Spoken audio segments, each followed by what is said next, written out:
Top 9ಗೆ ಸ್ವಾಗತ. ನಾನು ಶುಭಶ್ರೀ ಜೈನ್. ಬೆಂಗಳೂರಿನಲ್ಲಿ ಮನೆಯಲ್ಲೇ ರೆಡಿಯಾಗುತ್ತೆ ಫೈನ್ ಡ್ರಗ್ಸ್. ಕಲಾಪಕ್ಕೆ ವಿಪಕ್ಷ ನಾಯಕ ಸಿದ್ದರಾಮಯ್ಯ ಗೈರಾಗಿದ್ದು ಯಾಕೆ? ರಾಜ್ಯದಲ್ಲಿ ಕೊರೋನಾ ಜೊತೆಗೆ ವೈರಲ್ ಫೀವರ್ ಕಾಡ್ತಿರೋದು ಹೇಗೆ? ಇದೆಲ್ಲವನ್ನು ನೋಡೋಣ ನ್ಯೂಸ್ ಟಾಪ್ 9ನಲ್ಲಿ. ಅದಕ್ಕಿಂತ ಮುನ್ನ ಬೆಂಗಳೂರಿನಲ್ಲಿ ಡ್ರಗ್ಸ್ ಫ್ಯಾಕ್ಟರಿ ಪತ್ತೆಯಾಗಿದ್ದು ಎಲ್ಲಿ? ಮನೆಯಲ್ಲೇ ಡ್ರಗ್ಸ್ ರೆಡಿ ಮಾಡ್ತಿದ್ದವರು ಅಂಧರಾಗಿದ್ದು ಹೇಗೆ? ಶೂನಲ್ಲೇ ವಿದೇಶಕ್ಕೆ ಪಾರ್ಸೆಲ್ ಆಗ್ತಿತ್ತ ಡ್ರಗ್ಸ್. ನೋಡೋಣ ಡ್ರಗ್ಸ್ ಲೋಕ ನ್ಯೂಸ್ ಟಾಪ್ 9ನಲ್ಲಿ. ಬೆಂಗಳೂರಿನಲ್ಲಿ ಡ್ರಗ್ಸ್ ಫ್ಯಾಕ್ಟರಿ ಇರೋದು ರಾಜ್ಯವನ್ನೇ ಬೆಚ್ಚಿ ಬೀಳಿಸಿದೆ. ಕರ್ನಾಟಕ ಪೊಲೀಸ್ ಇತಿಹಾಸದಲ್ಲಿ ಇದೇ ಮೊದಲ ಕೇಸ್ ಆಗಿದೆ. ಇದುವರೆಗೆ ಡ್ರಗ್ ಪೆಡ್ಲರ್ಗಳನ್ನ ಮತ್ತು ಡೀಲರ್ಗಳನ್ನ ಮಾತ್ರ ಬಂಧನ ಮಾಡ್ತಿದ್ರು. ಆದ್ರೀಗ ಇದೇ ಮೊದಲ ಬಾರಿಗೆ ಸಿಂಥೆಟಿಕ್ ಡ್ರಗ್ಸ್ ಫ್ಯಾಕ್ಟರಿ ಪತ್ತೆಯಾಗಿದೆ. ನಂಬಲು ಸಾಧ್ಯವಿಲ್ಲ, ಆದ್ರೂ ಇದು ಸತ್ಯ. ಹೌದು, ಇದುವರೆಗೆ ವಿದೇಶದಲ್ಲಿ ತಯಾರಾಗ್ತಿದ್ದ ಡ್ರಗ್ಸ್ ಬೆಂಗಳೂರಿನಲ್ಲೇ ತಯಾರಾಗ್ತಿದೆ.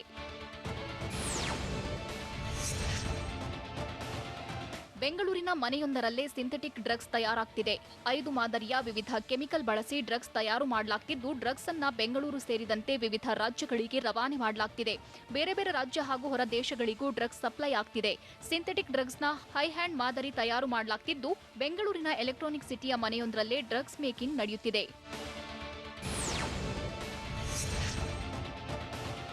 ಎಂಡಿಎಂಎ ಕ್ರಿಸ್ಟಲ್ ಎಂಬ ಫೈನ್ ಕ್ವಾಲಿಟಿ ಡ್ರಗ್ಸ್ ತಯಾರಿಸುತ್ತಿದ್ದ ಆರೋಪಿಯನ್ನ ಪೊಲೀಸರು ಖೆಡ್ಡಾಗೆ ಕೆಡವಿದ್ದಾರೆ. ವಿದೇಶಿ ಪ್ರಜೆಯೋರ್ವ ಈ ಡ್ರಗ್ಸ್ ಅನ್ನ ತಯಾರಿಸುತ್ತಿದ್ದ ನೈಜೀರಿಯಾ ಮೂಲದ ಜಾನ್ ಬಂಧಿತ ಆರೋಪಿಯಾಗಿದ್ದು, ಎಲೆಕ್ಟ್ರಾನಿಕ್ ಸಿಟಿಯಲ್ಲಿ ಬಾಡಿಗೆ ಮನೆ ಪಡೆದಿದ್ದ. ವಯಸ್ಸಾದ ದಂಪತಿಗಳ ಬಳಿ ಮನೆ ಬಾಡಿಗೆ ಪಡೆದಿದ್ದ ಜಾನ್ ಬಾಡಿಗೆ ಮನೆಯಲ್ಲೇ ಡ್ರಗ್ಸ್ ತಯಾರಿಸುತ್ತಿದ್ದ.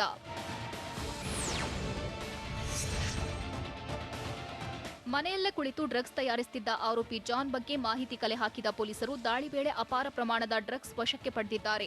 ಆರೋಪಿ ಬಗ್ಗೆ ಮಾಹಿತಿ ಕಲೆ ಹಾಕಿದ್ದ ಸಿಸಿಬಿ ಆಂಟಿ ನಾರ್ಕೋಟಿಕ್ಸ್ ತಂಡದ ಎಸಿಪಿ ಹಾಗೂ ಇನ್ಸ್ಪೆಕ್ಟರ್ ರಿಂದ ಡ್ರಗ್ಸ್ ಫ್ಯಾಕ್ಟರಿ ಮೇಲೆ ದಾಳಿ ನಡೆದಿತ್ತು. ಡ್ರಗ್ಸ್ ತಯಾರಿಸಲು ಬಳಸುತ್ತಿದ್ದ ಆಸಿಡ್ ಹಾಗೂ ಇತರ ಕೆಮಿಕಲ್ಗಳನ್ನು ವಶಕ್ಕೆ ಪಡೆಯಲಾಗಿದೆ. ಡ್ರಗ್ಸ್ ಕೇಸ್ನಲ್ಲಿ ಇನ್ನೂ ಹಲವರ ಪಾತ್ರ ಇರುವ ಬಗ್ಗೆ ಅನುಮಾನವಿದ್ದು, ಸಿಸಿಬಿ ಪೊಲೀಸರು ಹೆಚ್ಚಿನ ವಿಚಾರಣೆ ನಡೆಸುತ್ತಿದ್ದಾರೆ.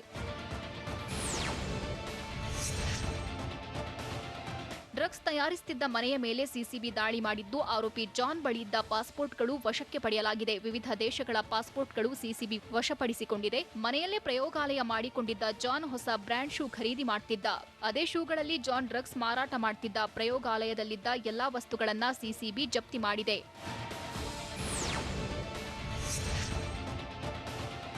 ಮನೆಯಲ್ಲೇ ಡ್ರಗ್ಸ್ ಫ್ಯಾಕ್ಟರಿ ಮಾಡಿದ್ದ ಕೇಸ್ಗೆ ಸಂಬಂಧಿಸಿದಂತೆ ಮಾತನಾಡಿದ ಬೆಂಗಳೂರು ನಗರ ಪೊಲೀಸ್ ಆಯುಕ್ತ ಕಮಲ್ ಪಂತ್, ಸಿಸಿಬಿಯಿಂದ ಒಳ್ಳೆಯ ಕಾರ್ಯಾಚರಣೆಯಾಗಿದೆ ಅಂತ ಹೇಳಿದ್ರು. ಈ ಹಿಂದೆ ಒಂದು ಡ್ರಗ್ಸ್ ಕೇಸ್ನಲ್ಲಿ ತನಿಖೆ ಮಾಡುವಾಗ ವಿದೇಶಿ ಪ್ರಜೆಯನ್ನ ಅರೆಸ್ಟ್ ಮಾಡಲಾಗಿತ್ತು. ಮೊಬೈಲ್ ಹಾಗೂ ಆತನನ್ನು ಪರಿಶೀಲನೆ ಮಾಡಲಾಗಿತ್ತು. ಆಗ ಆತ ಬೇರೊಬ್ಬ ಪೆಡ್ಲರ್ ಬಳಿ ಸಂಪರ್ಕದಲ್ಲಿರೋದು ಗೊತ್ತಾಗಿತ್ತು ಅಂತ ಪಂತ್ ಹೇಳಿದ್ರು. ಡ್ರಗ್ಸ್ ಕೇಸ್ ಬಗ್ಗೆ ತನಿಖೆ ಮಾಡುವಾಗ ಓರ್ವ ವಿದೇಶಿ ಪ್ರಜೆ ಬೆಟ್ಟದಾಸದಪುರದಲ್ಲಿ ಮನೆ ಮಾಡಿ ಅಲ್ಲಿಂದನೇ ಡ್ರಗ್ಸ್ ತಯಾರು ಮಾಡಿ ಕೊಡ್ತೀನಿ ಅಂತ ವಿಡಿಯೋ ಕಳಿಸಿದ್ದಾನೆ. ನಂತರ ಓರ್ವ ಸಿಬ್ಬಂದಿಯನ್ನ ಅಲ್ಲಿಗೆ ಕಳಿಸಲಾಗಿತ್ತು. ಪರಿಶೀಲನೆ ಮಾಡುವಾಗ ಅಲ್ಲಿ ವ್ಯಕ್ತಿಯೊಬ್ಬ ಕೆಮಿಕಲ್ ಹಾಕಿ ಡ್ರಗ್ಸ್ ತಯಾರು ಮಾಡ್ತಾನೆ ಅನ್ನೋದು ಗೊತ್ತಾಗಿತ್ತು.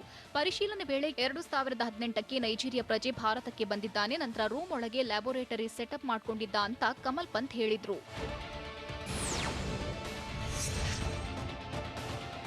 ಬಾಡಿಗೆ ಮನೆ ಪಡೆದಿದ್ದ ವಿದೇಶಿ ಪ್ರಜೆ ರೂಮ್ ಒಳಗೆ ಲ್ಯಾಬೋರೇಟರಿ ಸೆಟಪ್ ಮಾಡಿಕೊಂಡಿದ್ದ. ಉಪಕರಣಗಳು ಹಾಗೂ ಕೆಮಿಕಲ್ ಬಳಸಿ ಡ್ರಗ್ಸ್ ತಯಾರು ಮಾಡ್ತಿದ್ದ. Acetone, hypophosphorous acid, iodine, resublimed 99%, plain acid, sodium hydroxide ಎಂಬ ಈ 5 ಕೆಮಿಕಲ್ ಬಳಸಿ ಡ್ರಗ್ಸ್ ತಯಾರು ಮಾಡ್ತಿದ್ದ. ಬೆಂಗಳೂರಿನಲ್ಲಿ ತಯಾರು ಮಾಡಿ ದೆಹಲಿ ಹಾಗೂ ಬೇರೆ ದೇಶಕ್ಕೆ ಕಳಿಸ್ತಿದ್ದಂತೆ. ನ್ಯೂಜಿಲೆಂಡ್ಗೂ ಸಹ ಡ್ರಗ್ಸ್ ಕಳಿಸಿದ್ದು, ಕಾಲಿಗೆ ಹಾಕುವ ನೈಕಿ ಶೂ ಮೂಲಕ ಡ್ರಗ್ಸ್ ಅನ್ನ ಸಾಗಾಟ ಮಾಡ್ತಿದ್ದ ಅಂತ ಪಂತ್ ಹೇಳಿದ್ರು.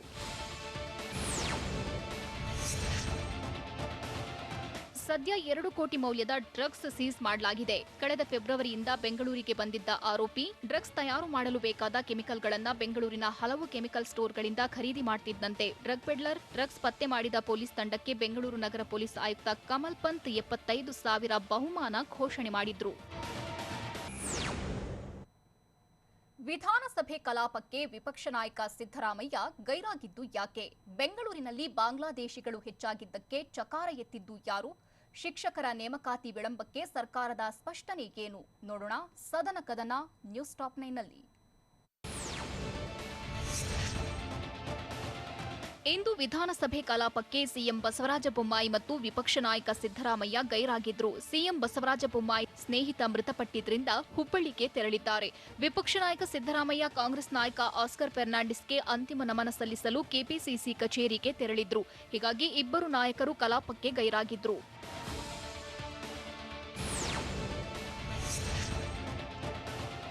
ಪ್ರಶ್ನೋತ್ತರ ಕಲಾಪ ಶುರುವಾಗ್ತಿದ್ದಂತೆ ವಿಜಯನಗರ ಜಿಲ್ಲೆ ಹರಪನಹಳ್ಳಿ ಕ್ಷೇತ್ರದ ಶಾಸಕ ಕರುಣಾಕರ್ ರೆಡ್ಡಿ ಪ್ರಶ್ನೆ ಕೇಳಿದ್ರು.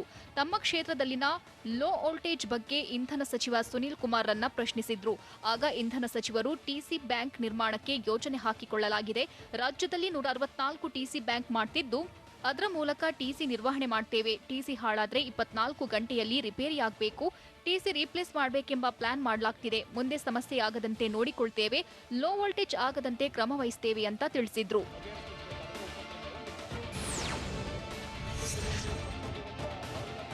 ರಸ್ತೆ ಅಭಿವೃದ್ಧಿಗೆ ಮರ ಕಡಿಯಲು ಅನುಮತಿ ನೀಡೋ ವಿಚಾರವು ಕಲಾಪದಲ್ಲಿ ಪ್ರಸ್ತಾಪವಾಯಿತು. ಕೋಲಾರ ಜಿಲ್ಲೆ ಮಾಲೂರು ಕ್ಷೇತ್ರದ ಶಾಸಕ ಕೆವೈ ನಂಜೇಗೌಡ ಈ ಬಗ್ಗೆ ಪ್ರಶ್ನೆ ಮಾಡಿದ್ರು. ಮರ ಕಡಿಯುವುದಕ್ಕಾಗಿ ಅನುಮತಿ ನೀಡಲು ಅರಣ್ಯ ಇಲಾಖೆ ವಿಳಂಬ ಮಾಡ್ತಿದೆ ಅಂತ ಬೇಸರ ಹೊರಹಾಕಿದ್ರು. ಆಗ ಸಚಿವ ಉಮೇಶ್ ಕತ್ತಿ ತೊಂದರೆ ಇದ್ರೆ ಸರಿಪಡಿಸ್ತೇವೆ ಎಂದು ಉತ್ತರಿಸಿದ್ರು. ಆಗ ಮಧ್ಯಪ್ರವೇಶಿಸಿದ ಸ್ಪೀಕರ್ ವಿಶ್ವೇಶ್ವರ ಹೆಗ್ಡೆ ಕಾಗೇರಿ ಕಾಲಮಿತಿಯಲ್ಲಿ ನಿರ್ಣಯ ಮಾಡುವ ಆದೇಶ ಹೊರಡಿಸಿ ಅಂತ ಸಚಿವ ಕತ್ತಿಗೆ ಸೂಚಿಸಿದ್ರು.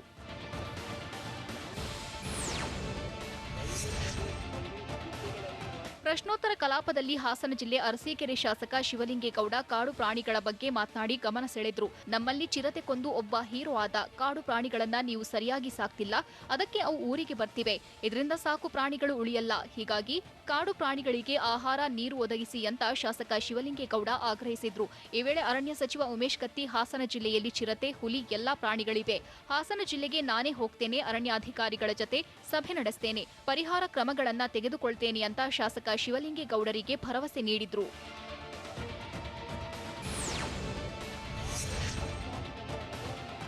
ಸರ್ಕಾರಿ ಪಾಲಿಟೆಕ್ನಿಕ್ ಕಾಲೇಜುಗಳ ಪ್ರಿನ್ಸಿಪಾಲ್ ಜ್ಯೇಷ್ಠತಾ ಪಟ್ಟಿ ಪ್ರಕಟ ವಿಳಂಬದ ಬಗ್ಗೆ ಎಂಪಿ ಕುಮಾರಸ್ವಾಮಿ ಪ್ರಶ್ನಿಸಿದ್ರು. ಉನ್ನತ ಶಿಕ್ಷಣ ಇಲಾಖೆ ವಿರುದ್ಧ ಎಂಪಿಕೆ ತೀವ್ರ ಅಸಮಾಧಾನ ವ್ಯಕ್ತಪಡಿಸಿದ್ರು. ಜ್ಯೇಷ್ಠತಾ ಪಟ್ಟಿ ಪ್ರಕಟ ವಿಳಂಬದಿಂದ ವಾರ್ಷಿಕ ವೇತನ ಬಡ್ತಿ ಸಿಗ್ತಿಲ್ಲ.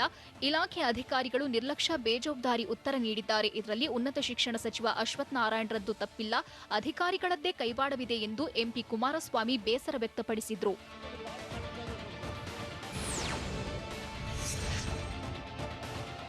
ಕೊರೋನಾ ಹಿನ್ನೆಲೆ ಶಾಲಾ ಕಾಲೇಜುಗಳನ್ನು ಅನುದಾನಕ್ಕೆ ಒಳಪಡಿಸುತ್ತಿಲ್ಲ. ಹೀಗಾಗಿ ಆರ್ಥಿಕ ಇಲಾಖೆ ಆದೇಶದಂತೆ ತಡೆ ಹಿಡಿಯಲಾಗಿದೆ ಅಂತ ಸಚಿವ ಮಾಧುಸ್ವಾಮಿ ಸಮರ್ಥಿಸಿಕೊಂಡರು. ಸರ್ಕಾರದ ನಿರ್ಧಾರ ಸಮರ್ಥಿಸಿಕೊಂಡ ಸಚಿವ, ಆರ್ಥಿಕ ಪರಿಸ್ಥಿತಿ ಸರಿಯಿಲ್ಲದ ಕಾರಣ ಖಾಲಿ ಹುದ್ದೆ ಭರ್ತಿ ಮಾಡುವುದನ್ನು ತಡೆ ಹಿಡಿದಿದ್ದೇವೆ. ಸಿಎಂ ಬೊಮ್ಮಾಯಿ ಜತೆ ಚರ್ಚಿಸಿ ಮುಂದೆ ನೇಮಕಾತಿ ಮಾಡಿಕೊಳ್ತೇವೆ ಅಂತ ಅರುಣ್ ಶಹಾಪುರ ಪ್ರಶ್ನೆಗೆ ಸಚಿವ ಮಾಧುಸ್ವಾಮಿ ಉತ್ತರಿಸಿದ್ರು.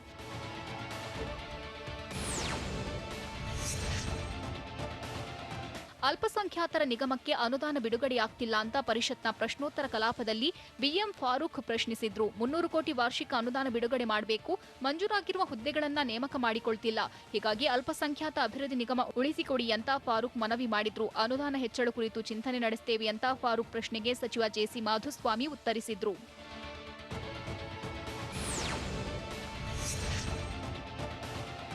ಬೆಂಗಳೂರಿನಲ್ಲಿ ಸಣ್ಣ ಪುಟ್ಟ ಕೆಲಸದಲ್ಲೂ ಬಾಂಗ್ಲಾದವರಿದ್ದಾರೆ ಅಂತ ವಿಧಾನ ಪರಿಷತ್ನಲ್ಲಿ ಬಿಜೆಪಿಯ ಎಂಎಲ್ಸಿ ತುಳಸಿ ಮುನಿರಾಜುಗೌಡ ಆಕ್ಷೇಪ ವ್ಯಕ್ತಪಡಿಸಿದ್ರು. ಬಾಂಗ್ಲಾ ನಿವಾಸಿಗಳಿಗೆ ನಕಲಿ ವೋಟರ್ ಐಡಿ ನೀಡಲಾಗ್ತಿದೆ. ಇಂಥವರನ್ನ ಹೊರಗೆ ಹಾಕುವ ಇಚ್ಛಾಶಕ್ತಿ ಸರ್ಕಾರಕ್ಕಿಲ್ಲ. ಸರ್ಕಾರವೇ ಮುಂದೆ ನಿಂತು ದೇಗುಲಗಳನ್ನ ಒಡೆಸ್ತಿದೆ. ನಮ್ಮ ಮುಂದಿನ ಪೀಳಿಗೆಗೆ ದೊಡ್ಡ ತೊಂದರೆ ಎದುರಾಗುತ್ತೆ ಅಂತ ತುಳಸಿ ಮುನಿರಾಜುಗೌಡ ಹೇಳಿದ್ರು.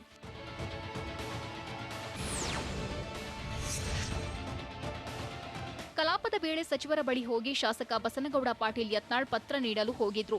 ಆಗ ಆಕ್ಷೇಪ ವ್ಯಕ್ತಪಡಿಸಿದ ಸ್ಪೀಕರ್ ವಿಶ್ವೇಶ್ವರ ಹೆಗ್ಡೆ ಕಾಗೇರಿ, ಮಂತ್ರಿಗಳು ಉತ್ತರ ನೀಡಬೇಕು, ನೀವು ಪತ್ರ ಕೊಟ್ಟು ಈಗ ಅವರಿಗೆ ಡಿಸ್ಟರ್ಬ್ ಮಾಡ್ತೀರಿ ಎಂದ್ರು. ಮಂತ್ರಿಗಳು ಶಾಸಕರಿಗೆ ಸಮಯ ಕೊಡ್ತಿಲ್ಲ. ಪಾರ್ಲಿಮೆಂಟ್ ಮಾದರಿಯಲ್ಲಿ ಕಲಾಪ ಮುಗಿದ ಮೇಲೆ ಮಂತ್ರಿಗಳು ಸಮಯ ಕೊಡ್ಲಿ. ಅವರು ಸಮಯ ಕೊಡಲ್ಲ, ಕೈಗೆ ಸಿಗಲ್ಲ. ಹಾಗಾಗಿ ಇಲ್ಲೇ ಕೊಡ್ಬೇಕಷ್ಟೇ, ಇನ್ನೇನ್ ಮಾಡೋದು ಎಂದು ಬಿಜೆಪಿ ಶಾಸಕ ಬಸನಗೌಡ ಪಾಟೀಲ್ ಯತ್ನಾಳ್ ಹೇಳಿದ್ರು. ಬೆಂಗಳೂರಿನಲ್ಲಿ ಕ್ರೂರಿ ಕೊರೋನಾ ಸೋಂಕು ಮಕ್ಕಳಿಗೆ ಅಟ್ಯಾಕ್ ಆಗ್ತಿದ್ಯಾ? ರಾಜಧಾನಿಯಲ್ಲಿ 3ನೇ ಅಲೆ ಶುರುವಾಗಿ ಬಿಟ್ಟಿದ್ಯಾ? ಜಿಲ್ಲೆಗಳಲ್ಲೂ ಕಾಡ್ತಿರುವ ವೈರಲ್ ಫೀವರ್ ಡೇಂಜರ್ ಆಗುತ್ತಾ? ನೋಡೋಣ ಕೊರೋನಾ ಶಾಕ್ ನ್ಯೂಸ್ ಟಾಪ್ 9ನಲ್ಲಿ. ಕೊರೋನಾ ವೈರಸ್ ಹೋದ್ಯ ಪಿಶಾಚಿ ಅಂದ್ರೆ ಬಂದೆ ಗವಾಕ್ಷಿಲಿ ಅಂತ ಅಟ್ಯಾಕ್ ಮಾಡ್ತಲೇ ಇದೆ. ಅದರಲ್ಲೂ ಈ ಬಾರಿ ಹೆಮ್ಮಾರಿ ವೈರಸ್ಗೆ ಪುಟ್ಟ ಮಕ್ಕಳೇ ಟಾರ್ಗೆಟ್ ಆಗಿದ್ದಾರೆ. ನಿಮ್ಮ ಮನೆಯಲ್ಲಿ ಮಕ್ಕಳಿದ್ದಾರಾ? ಹಾಗಾದ್ರೆ ಎಚ್ಚರವಾಗಿರಿ. ಕೊರೋನಾ ವಿರುದ್ಧ ಮೊದಲು ಮಕ್ಕಳನ್ನ ಜೋಪಾನ ಮಾಡಬೇಕಿದೆ. ರಾಜ್ಯದಲ್ಲೂ ಕೊರೋನಾ 3ನೇ ಅಲೆ ಮಕ್ಕಳನ್ನೇ ಟಾರ್ಗೆಟ್ ಮಾಡುತ್ತಂತೆ. ಕರುನಾಡಲ್ಲಿ ಶುರುವಾಗಿದೆ ಕೊರೋನಾ 3ನೇ ಅಲೆಯ ಭೀತಿ. ಐಐಎಸ್ಸಿ ಅಧ್ಯಯನದಲ್ಲಿ ಸ್ಫೋಟಕ ಸತ್ಯ ಬಯಲಾಗಿದೆ.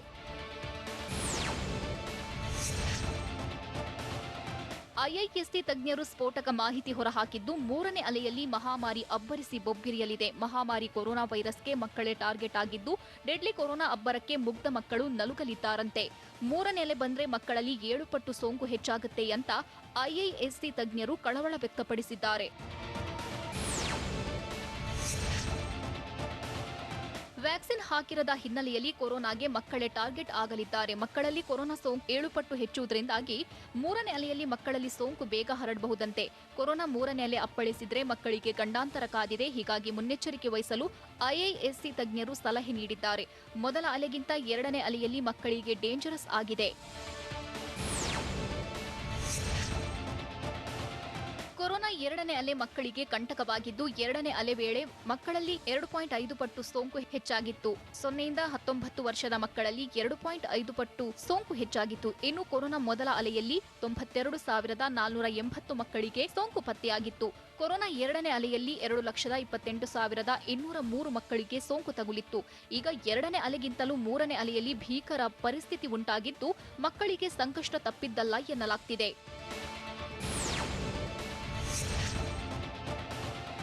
ರಾಜ್ಯಕ್ಕೆ 3ನೇ ಅಲೆಯ ಏರಿಕೆ ಶುರುವಾದಂತಿದೆ. ಗೌರಿ ಗಣೇಶ ಹಬ್ಬದ ಬಳಿಕ ಸಿಲಿಕಾನ್ ಸಿಟಿ ಸೇರಿದಂತೆ ರಾಜ್ಯದಲ್ಲಿ ಸೋಂಕು ಏರಿಕೆಯಾಗಿದೆ. ಕಳೆದ 24 ಗಂಟೆಯಲ್ಲಿ ಕೊರೋನಾ ಪ್ರಕರಣಗಳು ದುಪ್ಪಟ್ಟಾಗಿವೆ. 3ನೇ ಅಲೆಯ ಎಚ್ಚರಿಕೆ ಗಂಟೆ ನೀಡಿದ ಡೇಂಜರ್ ಕೊರೋನಾ ಸೆಪ್ಟೆಂಬರ್ 10ರ ಬಳಿಕ ಸದ್ದಿಲ್ಲದೆ ಏರಿಕೆ ಕಾಣ್ತಿದೆ ಡೆಡ್ಲಿ ಕೊರೋನಾ. ಕಳೆದ 24 ಗಂಟೆಗಳ ಹೆಲ್ತ್ ಬುಲೆಟಿನ್ನಲ್ಲಿ 1,116 ಹೊಸ ಪ್ರಕರಣ ದಾಖಲಾಗಿವೆ. ಸಿಲಿಕಾನ್ ಸಿಟಿಯಲ್ಲಿಯೂ 100% ಸೋಂಕು ದುಪ್ಪಟ್ಟಾಗಿದೆ.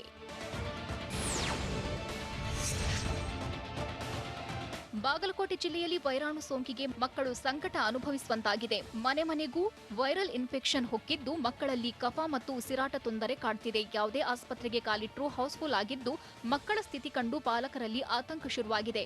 ಕಳೆದ 20 ದಿನಗಳಿಂದ ವೈರಲ್ ಇನ್ಫೆಕ್ಷನ್ನಿಂದ ಜನರು ಹೈರಾಣಾಗಿದ್ದಾರೆ. ಒಬ್ಬರಿಗೆ ವೈರಲ್ ಫೀವರ್ ಸೋಂಕು ಕಾಣಿಸಿಕೊಂಡ್ರೆ ಸರದಿಯಲ್ಲಿ ಮನೆಯವರಿಗೆಲ್ಲ ಸೋಂಕು ಹರಡ್ತಿದೆ. ಜಿಲ್ಲೆಯಲ್ಲಿ ಮಕ್ಕಳ ಆಸ್ಪತ್ರೆಗಳೆಲ್ಲ ಹೌಸ್ಫುಲ್ ಆಗಿದ್ದು ಮಕ್ಕಳಲ್ಲಿ ಉಸಿರಾಟದ ತೊಂದರೆ ವಿಪರೀತವಾಗಿ ಕಾಡ್ತಿದೆ. ಬಾಗಲಕೋಟೆ ನಗರದ ಎಲ್ಲಾ ಆಸ್ಪತ್ರೆಗಳು ಸೇರಿ ಕಳೆದೊಂದು ವಾರದಿಂದ ಪ್ರತಿದಿನ ಅಂದಾಜು 500 ಮಕ್ಕಳು ಆಸ್ಪತ್ರೆಗೆ ದಾಖಲಾಗಿದ್ದಾರೆ. ನೆಗಡಿ, ಕೆಮ್ಮು, ಜ್ವರದಿಂದ ಬಳಲುವ ಮಕ್ಕಳಿಗೆ ಔಷಧೋಪಚಾರದ ಬಳಿಕ ಮನೆಗೆ ಕರೆತರಲಾಗಿದೆ. ಕಫ ಮತ್ತು ಉಸಿರಾಟದ ತೊಂದರೆ ಇರುವ ಮಕ್ಕಳು ಅಡ್ಮಿಟ್ ಆಗ್ತಿದ್ದಾರೆ. ಚಿತ್ರದುರ್ಗ ಜಿಲ್ಲೆಯಲ್ಲಿ ಮಕ್ಕಳಲ್ಲಿ ವಿಚಿತ್ರ ವೈರಲ್ ಫೀವರ್ ಹೆಚ್ಚಾಗ್ತಿದ್ದು ಮಕ್ಕಳಲ್ಲಿ ಶೀತ, ಕೆಮ್ಮು, ಜ್ವರ ಕಾಣಿಸಿಕೊಳ್ತಿದೆ. ಜ್ವರ ಹೆಚ್ಚಾಗ್ತಿರೋದ್ರಿಂದ ಜನರಲ್ಲಿ ಆತಂಕವೂ ಹೆಚ್ಚಿದೆ. ಜಿಲ್ಲಾಸ್ಪತ್ರೆಯ ತಾಯಿ ಮತ್ತು ಮಕ್ಕಳ ವಾರ್ಡ್ ಬಹುತೇಕ ಭರ್ತಿಯಾಗಿದ್ದು ನೆಲದ ಮೇಲೆ ಚಿಕಿತ್ಸೆ ಪಡೆಯುವ ದುಸ್ಥಿತಿ ಎದುರಾಗಿದೆ. ಕಳೆದ 1 ತಿಂಗಳಲ್ಲಿ ಜಿಲ್ಲೆಯಲ್ಲಿ 215 ಮಕ್ಕಳಿಗೆ ವೈರಲ್ ಫೀವರ್ ಬಂದಿದೆ ಅಂತ ಚಿತ್ರದುರ್ಗ ಡಿಎಚ್ಒ ಡಾಕ್ಟರ್ ರಂಗನಾಥ್ ಹೇಳಿದ್ದಾರೆ.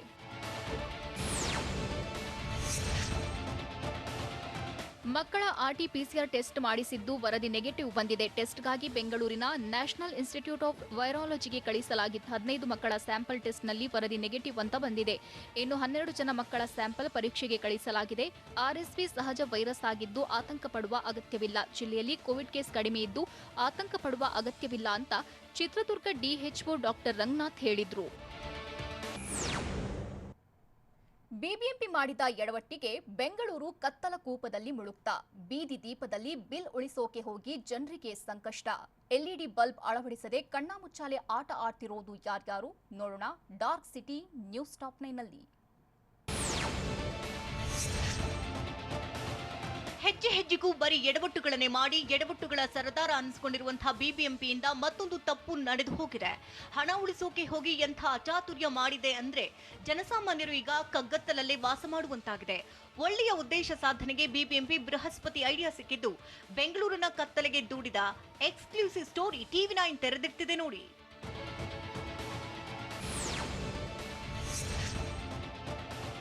ಬಿಬಿಎಂಪಿಯಲ್ಲಿರುವಂತಹ ಕೆಲ ಅಧಿಕಾರಿಗಳು ಗೊತ್ತಿದ್ದೋ ಗೊತ್ತಿಲ್ಲದೆಯೋ ಎಡವಟ್ಟುಗಳನ್ನ ಮಾಡ್ತಾರೋ ಗೊತ್ತಿಲ್ಲ. ಹಣ ಉಳಿಸೋ ಹೆಸರಲ್ಲಿ ಅರ್ಧ ಬೆಂಗಳೂರನ್ನೇ ಕತ್ತಲಲ್ಲಿ ಬಿಬಿಎಂಪಿ ಕೆಡವಿದೆ. ಬಿಬಿಎಂಪಿ ಮಾಡಿದಂತಹ ಎಡವಟ್ಟಿಗೆ ಕಾರ್ ಗತ್ತಲಲ್ಲಿ ಬೆಂಗಳೂರು ಮುಳುಗುವಂತಾಗಿದೆ. ಕಳ್ಳರ ಕಾಕರ ಭಯದಲ್ಲೇ ಸಿಲಿಕಾನ್ ಸಿಟಿ ಜನ ಓಡಾಡ್ತಿದ್ದಾರೆ.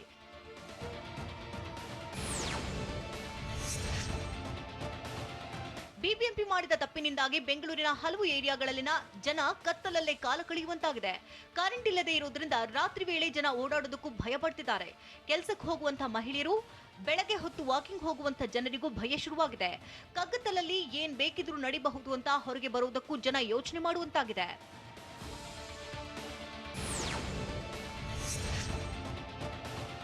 ವಿದ್ಯುತ್ ಬಿಲ್ ಉಳಿಸಲು ಹೋಗಿ ಬಿಬಿಎಂಪಿ ಮಹಾ ಎಡವಟ್ಟು ಮಾಡಿಕೊಂಡಿದೆ. ಪ್ರತಿ ವರ್ಷ ಬೀದಿ ದೀಪಗಳಿಗೆ 300 ಕೋಟಿ ರೂಪಾಯಿ ಖರ್ಚು ಮಾಡುತ್ತಿರುವಂತಹ ಬಿಬಿಎಂಪಿ ಅಂದಾಜು 240 ಕೋಟಿ ರೂಪಾಯಿಗಳನ್ನ ಬೆಸ್ಕಾಂಗೆ ವಿದ್ಯುತ್ ಬಿಲ್ ಆಗಿ ಕಟ್ಟಬೇಕು. 60 ಕೋಟಿ ರೂಪಾಯಿ ನಿರ್ವಹಣೆ ಖರ್ಚಾಗ್ತಿತ್ತು. ಆದ್ರೆ ಬೆಂಗಳೂರಿನ ಭಾಗಶಃ ಬೀದಿ ದೀಪಗಳು ಉರಿತಾ ಇಲ್ಲ. ಬೀದಿಗಳು ಕಗ್ಗತ್ತಲಾಗಿದ್ದು ಜನ ಕತ್ತಲಲ್ಲೇ ಕಾಲ ಕಳೆಯುವಂತಾಗಿದೆ.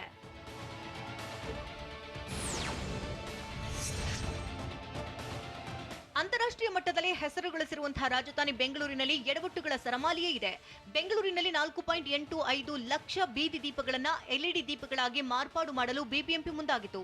ಇದೇ ಕಾರಣಕ್ಕೆ 2019ರಲ್ಲಿ ಶಹಪುರಜಿ ಪಲ್ಲೊಂಜಿ ಕನ್ಸೋರ್ಟಿಯಂ ಕಂಪನಿಗೆ ಟೆಂಡರ್ ನೀಡಿತು. ಆದರೆ ಈವರೆಗೂ ಎಲ್ಇಡಿ ಬಲ್ಬ್ಗಳನ್ನ ಎಲ್ಲೂ ಅಳವಡಿಸಿಲ್ಲ.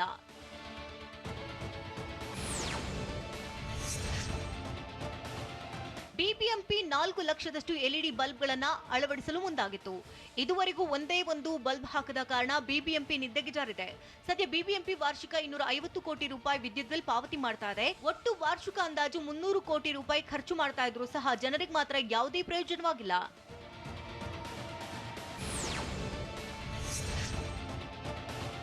ಬೆಂಗಳೂರಿನಲ್ಲಿ ಬೀದಿ ದೀಪಗಳು ಇಲ್ಲದೆ ಜನ ಕಗ್ಗತ್ತಲಲ್ಲೇ ಸಂಕಷ್ಟ ಪಡ್ತಿದ್ದಾರೆ. ಸಾಮಾನ್ಯ ದೀಪಗಳನ್ನು ತೆಗೆದು ಎಲ್ಇಡಿ ಬಲ್ಬ್ಗಳನ್ನು ಅಳವಡಿಸಿದ್ದೇ ಅಂದ್ರೆ 4.85 ಲಕ್ಷ ಎಲ್ಇಡಿ ದೀಪಗಳನ್ನಾಗಿ ಮಾರ್ಪಾಡು ಮಾಡಿದ್ರೆ ಎಲ್ಇಡಿ ಇಂದಾಗಿ 85.5% ವಿದ್ಯುತ್ ಉಳಿತಾಯ ಆಗಲಿದೆ. 15% ವಿದ್ಯುತ್ಗೆ ಮಾತ್ರ ಬಿಬಿಎಂಪಿ ಬಿಲ್ ಕಟ್ಟಬೇಕಿತ್ತು.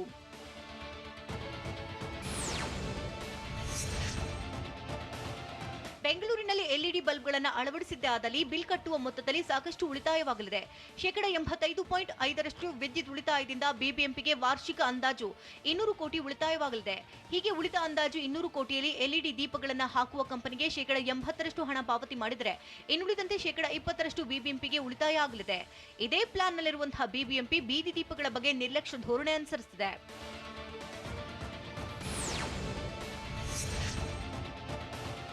ಬೆಂಗಳೂರಿನ ಕೆಲ ಏರಿಯಾಗಳು ಕಳ್ಳರಿಗೆ ಹಾಟ್ಸ್ಪಾಟ್ ಆಗಿದೆ. ಬೀದಿ ದೀಪಗಳು ಉರಿಯದ ಕಾರಣ ರಸ್ತೆಯಲ್ಲಿ ಕತ್ತಲು ಆವರಿಸಿದೆ. ಕತ್ತಲಲ್ಲಿ ಓಡಾಡುವ ವೃದ್ಧರು, ಯುವತಿಯರು, ಮಹಿಳೆಯರೇ ಕಳ್ಳರಿಗೆ ಟಾರ್ಗೆಟ್ ಆಗಿದ್ದು ಕತ್ತಲು ರಸ್ತೆಯಲ್ಲಿ ಅನಿವಾರ್ಯವಾಗಿ ಓಡಾಡುವ ಸ್ಥಿತಿ ನಿರ್ಮಾಣವಾಗಿದೆ. ಇದನ್ನೇ ಬಂಡವಾಳ ಮಾಡಿಕೊಂಡಂತಹ ಕಳ್ಳರು ಆನ್ ಆಗದ ಬೀದಿ ದೀಪದ ಕೆಳಗೆ ಸುಲಿಗೆ ಮಾಡುತ್ತಿದ್ದಾರೆ. ಅಫ್ಘಾನಿಸ್ತಾನ ಬ್ಯಾಂಕ್ಗಳಲ್ಲಿ ಹಣಕ್ಕೂ ಬರ ಬಂದಿದ್ದು ಯಾಕೆ? ತಾಲಿಬಾನ್ ಮತ್ತು ಹಕ್ಕಾನಿ ಮಧ್ಯೆ ಭಿನ್ನಮತ ಶಮನವಾಯ್ತಾ? ನೋಡೋಣ ನ್ಯಾಷನಲ್ ನ್ಯೂಸ್ ಟಾಪ್ 9ನಲ್ಲಿ. ಭಾರತದ ಜಲಪ್ರದೇಶಕ್ಕೆ ಎಂಟ್ರಿ ಕೊಟ್ಟಿದ್ದ ಪಾಕಿಸ್ತಾನದ ಬೋಟ್ ಹಾಗೂ ಅದರಲ್ಲಿದ್ದ ಜನರನ್ನ ವಶಕ್ಕೆ ಪಡೆಯಲಾಗಿದೆ. ಭಾರತದ ಕರಾವಳಿ ಕಾವಲು ಪಡೆಯ ರಾಜರತನ್ ಹಡಗು ಸಿಬ್ಬಂದಿ ಕಾರ್ಯಾಚರಣೆ ನಡೆಸಿ ಪಾಕಿಸ್ತಾನದ ಬೋಟ್ ಹಾಗೂ ಅದರಲ್ಲಿದ್ದ 12 ಮಂದಿಯನ್ನ ವಶಕ್ಕೆ ಪಡೆದಿದ್ದಾರೆ. ಪಾಕಿಸ್ತಾನದ ಅಲ್ಲಾ ಪೌಕಲ್ ಹೆಸರಿನ ಬೋಟ್ ಗುಜರಾತ್ ಕಡಲ ತೀರದಲ್ಲಿ ಭಾರತದ ಜಲಪ್ರದೇಶಕ್ಕೆ ಎಂಟ್ರಿ ಕೊಟ್ಟಿತ್ತು.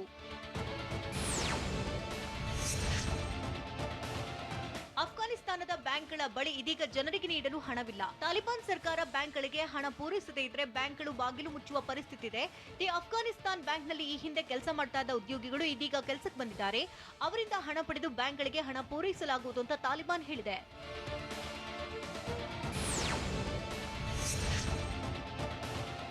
ಅಫ್ಘಾನಿಸ್ತಾನದ ಮಾನವೀಯತೆ ಬಿಕ್ಕಟ್ಟು ನಿವಾರಣೆಗಾಗಿ $1.2 ಬಿಲಿಯನ್ ಹಣಕಾಸಿನ ನೆರವು ನೀಡುವುದಾಗಿ 90 ದೇಶಗಳು ಒಪ್ಪಿಕೊಂಡಿವೆ.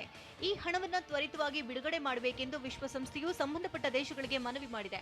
ಅಫ್ಘಾನಿಸ್ತಾನದಲ್ಲಿ ಜನರು ಆಹಾರವಿಲ್ಲದೆ ಸಾಯುವ ಪರಿಸ್ಥಿತಿ ನಿರ್ಮಾಣವಾಗಿದೆ. ಇದನ್ನು ತಪ್ಪಿಸಲು ಈ ಹಣ ಬಿಡುಗಡೆ ಮಾಡಬೇಕು ಅಂತ ವಿಶ್ವಸಂಸ್ಥೆ ಮನವಿ ಮಾಡಿದೆ.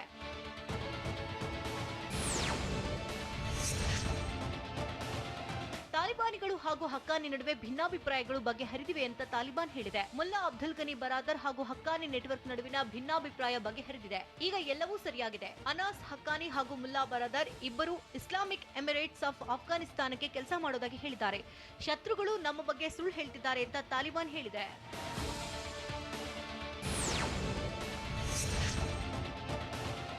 ದೇಶದಲ್ಲಿ ಕಳೆದ 24 ಗಂಟೆಯ ಅವಧಿಯಲ್ಲಿ 30,570 ಹೊಸ ಕೊರೋನಾ ಕೇಸ್ ಪತ್ತೆಯಾಗಿದೆ. ನಿನ್ನೆಗೆ ಹೋಲಿಸಿದರೆ ಶೇಕಡಾ 12.4ರಷ್ಟು ಕೊರೋನಾ ಕೇಸ್ ಹೆಚ್ಚಳವಾಗಿದೆ.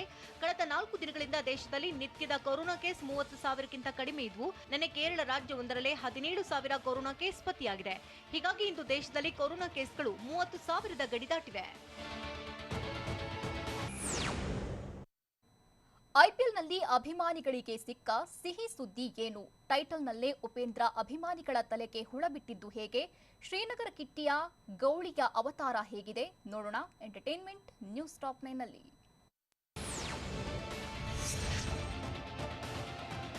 ಭಾನುವಾರದಿಂದ ಆರಂಭಗೊಳ್ಳಲಿರೋ ಐಪಿಎಲ್ 2ನೇ ಹಂತದ ಪಂದ್ಯಗಳಿಗೆ ಪ್ರೇಕ್ಷಕರಿಗೆ ಅನುಮತಿಸುವುದಾಗಿ ಬಿಸಿಸಿಐ ಹಾಗೂ ಅರಬ್ ಸರ್ಕಾರ ತಿಳಿಸಿದೆ. ಸ್ಟೇಡಿಯಂನಲ್ಲಿ ಯಾವುದೇ ಕಾರಣಕ್ಕೂ ಕೊರೋನಾ ಸೋಂಕು ತಗುಲದಂತೆ ಎಮಿರೇಟ್ಸ್ ಯುಎಇ ಕ್ರಿಕೆಟ್ ಬೋರ್ಡ್ ಹಲವು ಕ್ರಮಗಳನ್ನು ಕೈಗೊಳ್ತಾ ಇದೆ.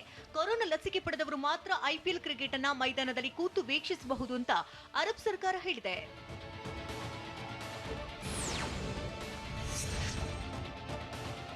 ಚಾಲೆಂಜರ್ಸ್ ಬೆಂಗಳೂರು ತಂಡಕ್ಕೆ ಆಯ್ಕೆಯಾಗಿರುವ ವನಿಂದು ಹಸರಂಗ ಮತ್ತು ದುಷ್ಮಂತ್ ಚಮೀರಾ ಯುಎಇ ತಲುಪಿದ್ದಾರೆ.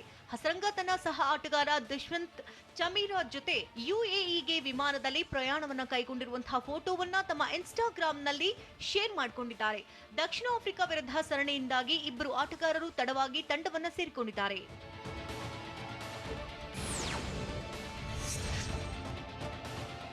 ಐಸಿಸಿ ಟಿ20 ವಿಶ್ವಕಪ್ನಲ್ಲಿ ಭಾರತ ತನ್ನ ಮೊದಲ ಪಂದ್ಯದಲ್ಲಿ ಪಾಕ್ ತಂಡವನ್ನು ಎದುರಿಸಲಿದೆ. ಈ ಪಂದ್ಯಕ್ಕೆ ಮಾಜಿ ಕ್ರಿಕೆಟಿಗ ಗೌತಮ್ ಗಂಭೀರ್ ಭಾರತದ ಪ್ಲೇಯಿಂಗ್ 11 ತಂಡವನ್ನು ಪ್ರಕಟಿಸಿದ್ದಾರೆ. ರೋಹಿತ್ ಶರ್ಮಾ, ಕೆಎಲ್ ರಾಹುಲ್, ವಿರಾಟ್ ಕೊಹ್ಲಿ, ಸೂರ್ಯಕುಮಾರ್ ಯಾದವ್, ರಿಷಬ್ ಪಂತ್, ಹಾರ್ದಿಕ್ ಪಾಂಡ್ಯ, ರವೀಂದ್ರ ಜಡೇಜಾ, ಭುವನೇಶ್ವರ್ ಕುಮಾರ್, ವರುಣ್ ಚಕ್ರವರ್ತಿ, ಮೊಹಮ್ಮದ್ ಶಮಿ, ಜಸ್ಪ್ರೀತ್ ಬುಮ್ರಾಗೆ ತಂಡದಲ್ಲಿ ಸ್ಥಾನ ನೀಡಿದ್ದಾರೆ.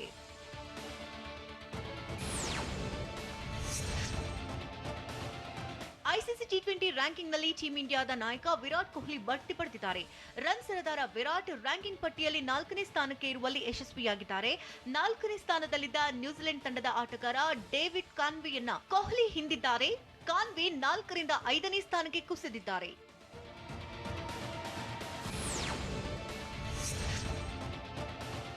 ಟಿ20 ರ್ಯಾಂಕಿಂಗ್ನಲ್ಲಿ ಟೀಂ ಇಂಡಿಯಾ ಮತ್ತೊಬ್ಬ ಬ್ಯಾಟ್ಸ್ಮನ್ ಕೆಎಲ್ ರಾಹುಲ್ ಟಾಪ್ 10ನಲ್ಲಿ ಸ್ಥಾನ ಪಡೆದಿದ್ದಾರೆ. ರಾಹುಲ್ 6ನೇ ಸ್ಥಾನವನ್ನು ಪಡೆದುಕೊಂಡಿದ್ದಾರೆ. ಇನ್ನು ಇಂಗ್ಲೆಂಡ್ ತಂಡದ ಬ್ಯಾಟ್ಸ್ಮನ್ ಡೇವಿಡ್ ಮಲ್ಲನ್ ಅಗ್ರಸ್ಥಾನದಲ್ಲಿಯೇ ಮುಂದುವರೆದಿದ್ದಾರೆ. 2ನೇ ಸ್ಥಾನದಲ್ಲಿ ಪಾಕಿಸ್ತಾನದ ನಾಯಕ ಬಾಬರ್ ಅಜಂ ಇದ್ದರೆ ಆಸ್ಟ್ರೇಲಿಯಾದ ಸೀಮಿತ ಓವರ್ಗಳ ತಂಡದ ನಾಯಕ ಆರೋನ್ ಫಿಂಚ್ 3ನೇ ಸ್ಥಾನವನ್ನ ಪಡೆದುಕೊಂಡಿದ್ದಾರೆ.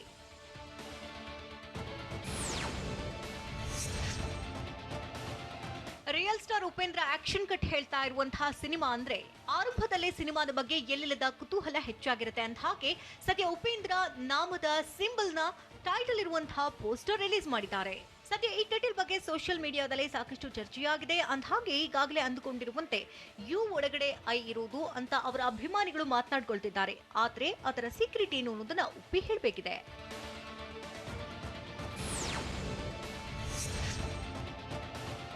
ಡೈಮಂಡ್ ಸ್ಟಾರ್ ಶ್ರೀನಗರ ಕಿಟ್ಟಿ ಗೌಳಿಯನ್ನು ವಿಭಿನ್ನ ಸಿನಿಮಾ ಮೂಲಕ ಕಮಾಲ್ ಮಾಡೋಕೆ ರೆಡಿಯಾಗಿದ್ದಾರೆ.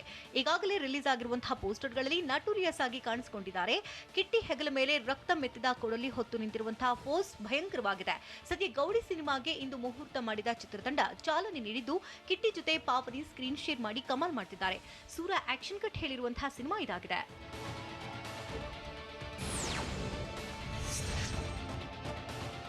ಬಾಲಿವುಡ್ ಬಿಗ್ ಅಮಿತಾಬ್ ಬಚ್ಚನ್ ಅವರಿಗೆ ಮೊದಲು ಇಂಕ್ವಿಲಾಬ್ ಅಂತ ಹೆಸರಿಡಲು ಕುಟುಂಬ ತೀರ್ಮಾನಿಸಿತಂತೆ. ಬಚ್ಚನ್ಗೆ ಅಮಿತಾಬ್ ಅಂತ ಹೆಸರಿಡಲು ಸಲಹೆ ಕೊಟ್ಟಿದ್ದು ತಮ್ಮ ತಂದೆಯ ಸ್ನೇಹಿತ ಕವಿ ಸುಮಿತ್ರಾನಂದ ಪಂತ್ ಅಂತ ತಿಳಿಸಿದ್ದಾರೆ. ಸುಮಿತ್ರಾನಂದನ್ ಪಂತ್ 20ನೇ ಶತಮಾನದ ಅತ್ಯಂತ ಪ್ರಸಿದ್ಧ ಕವಿಗಳಲ್ಲಿ ಒಬ್ಬರಾಗಿದ್ರು ಅನ್ನೋ ಸುದ್ದಿಯನ್ನ ಬಿಗ್ ಬಿ ಇತ್ತೀಚೆಗೆ ಹೇಳ್ಕೊಂಡಿದ್ದಾರೆ.